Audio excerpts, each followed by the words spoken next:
वो स्त्री है, वो कुछ भी कर सकती है।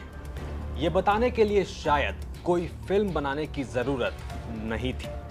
ये बात शायद हम और आप समझते हैं। वो स्त्री है, पापी पेट के लिए अगर जरूरत पड़ी तो वो सारी दुनिया से भी लड़ सकती है। लेकिन पापी मन का क्या? क्या हो जब एक स्त्री का पापी मन उसके ऊपर सवार हो जाए और उसका ये मन पापी शौक में बदल जाए। कोटा में कुछ ऐसा ही हुआ और मिली एक ऐसी ही स्त्री। इन मैडम ने क्या क्या किया है ये तो हम आपको आगे बताएंगे, लेकिन पहले जान लीजिए कि ये मैडम आईसीआईसीआई बैंक में रिलेशनशिप मैनेजर है और रिलेशनशिप मैनेजर रहते हुए इन्होंने कम से कम 43 लोगों के साथ ऐसा रिलेशन बनाया कि अब जिंदगी भर पछताने की नौबत है। ग्राहकों को करोड़ों रुपए की सेंध लगाने वाली आईसीआई बैंक की रिलेशनशिप मैनेजर साक्षी गुप्ता। आप देखिए कि यही वो ब्रांच है श्री राम नगर शाखा, जहां पर पूरा 2.5 साल तक जो खेल है वो ग्राहकों के साथ खेला गया। उनके साथ उनके जो पैसे थे वो जो बैंक में इस तरह से पूरा फ्रॉड ग्राहकों के साथ हुआ वो इसी ब्रांच में हुआ था। आप देखिए कि जो यहाँ के जो मैनेजर हैं तरुण दादीच, उन्होंने पुलिस को एक कंप्लेंट दी थी। उसके आधार पर मामला दर्ज कर अभी साक्षी गुप्ता जेल में हैं। पूछताछ लगातार जारी है। जो ग्राहक थे 43 जिनके 110 खाते थे उनको लेकर भी लगातार पूछताछ जारी है, ग्राहकों के साथ भी। पर आप देखिए कि एक बैंक के नाक के नीचे से बैंक का स्टाफ था, मैनेजर था, पर उसके बावजूद 2.5 साल तक किसी को पता नहीं लगा कि जो पैसा था वो ग्राहकों के खातों से निकाला जा रहा था और पैसा 4 करोड़ 58 लाख से भी ज़्यादा पैसा निकाला गया है। तो कि अब सवाल बैंक पर खड़े होते हैं कि आखिरकार इतना बड़ा घोटाला जब बैंक में चल रहा था तो क्यों बैंक को पता नहीं लगा। ये मैडम आपको जितनी भोली भाली और शरीफ दिख रही होंगी उतनी ही शातिर और खतरनाक हैं। कोटा का उद्योग नगर पॉश इलाके में एक आईसीआईसीआई बैंक में एक रिलेशनशिप मैनेजर साक्षी गुप्ता। कह सकते हैं कि मैनेजर के बाद बैंक में ये मैडम दूसरे नंबर पर पोस्टेड थी और मैडम ने अपने मैनेजर रहने का पूरा फायदा उठा लिया है। और साक्षी गुप्ता ने कोटा वालों को कम से कम 4.5 करोड़ का चूना लगा दिया है। जी हां, अब तक की जानकारी के मुताबिक गुप्ता जी ने कम से कम 43 लोगों के 110 खातों में से 4 करोड़ 58 लाख रुपए अपने खातों में ट्रांसफर करा लिए। कहा जा रहा है कि अकेले ये काम नहीं हो सकता, इसमें और भी लोग शामिल हो सकते हैं। हमारे साथ बातचीत करने के लिए कोटा शहर SP additional SP Dilip Saini ji हैं। बातचीत करें। सर, इतना बड़ा अमाउंट ग्राहकों के साथ सेल लगाई, बैंक को क्रॉस करते हुए बैंक को पता नहीं लगा, 2.5 साल तक मैनेजर था ऊपर, वो तो रिलेशनशिप मैनेजर थी। देखिए, बेसिकली इस तरह के जो अपराध होते हैं वो अमानत में खयानत के ख़ास तौर पे जो ट्रस्ट जो होता है उसको ब्रीच करके करते हैं।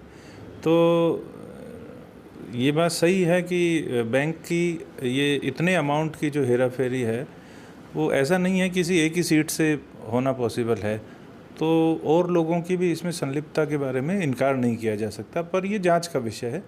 अभी प्रिलिमिनरी जो बात आई है सामने वो ये है कि कुछ खाता धारकों से, ख़ास तौर पे ऐसे खाता धारक जो सीनियर सिटीजन थे, ज़्यादा टेक्नो सेवी नहीं थे, उनके क्रेडेंशियल्स काम में लेकर के इन्होंने कुछ एफडी प्रीमैच्योर कराई, कुछ एफडी पे लोन लिए, कुछ दूसरे प्रोडक्ट्स जो हैं उनसे फ़ंड डाइवर्ट किया खुद के और अपने नियर डियर के अकाउंट में, और फिर उसको मिसअप्रोप्रिएट करने के बाद उसको शेयर मार्केट में लगाया अलग अलग प्लेटफॉर्म पे।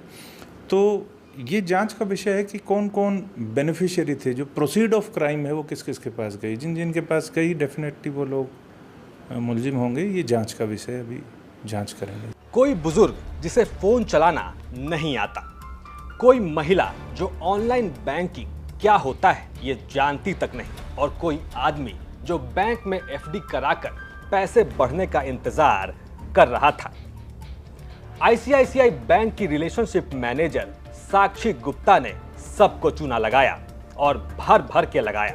किसी की एफडी समय से पहले तुड़वाई, किसी का फोन नंबर चेंज कर अपना बनाया तो किसी का डायरेक्ट एटीएम कार्ड ही स्वाइप करती रही और धीरे धीरे करके इन मैडम ने 4 करोड़ 58 लाख से ज्यादा हड़प लिए।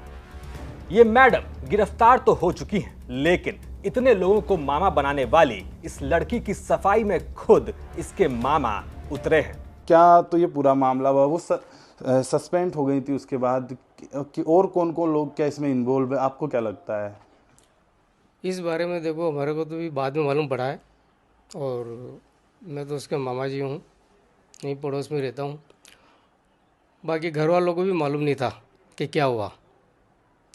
वो तो जब बाद में बैंक ने सस्पेंड किया तब मालूम पड़ा कि ये लफड़ा है।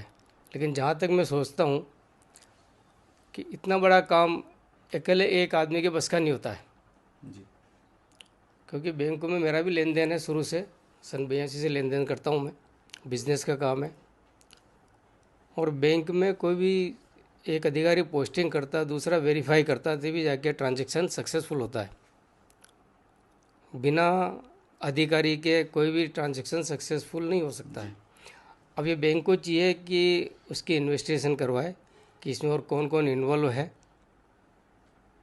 इतने मैं कहना चाहता हूँ बैंक के लिए। एक बैंक के रिलेशनशिप मैनेजर के रिलेशन की ऐसी कहानी आपने पहले कभी नहीं देखी होगी। सबसे बड़ी हैरानी की बात तो ये कि ये खेल कम से कम 2.5 साल से चल रहा था।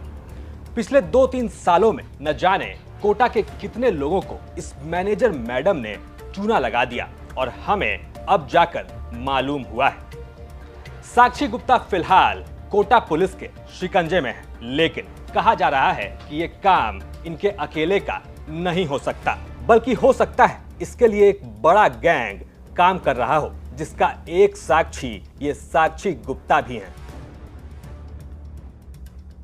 कोटा से ये खबर थी हमारे संवाददाता चेतन गुर्जर की। आप देख रहे थे क्राइम सीन। साथ ही राजस्थान की तमाम खबरों के लिए आप देखते रहिए राजस्थान तक।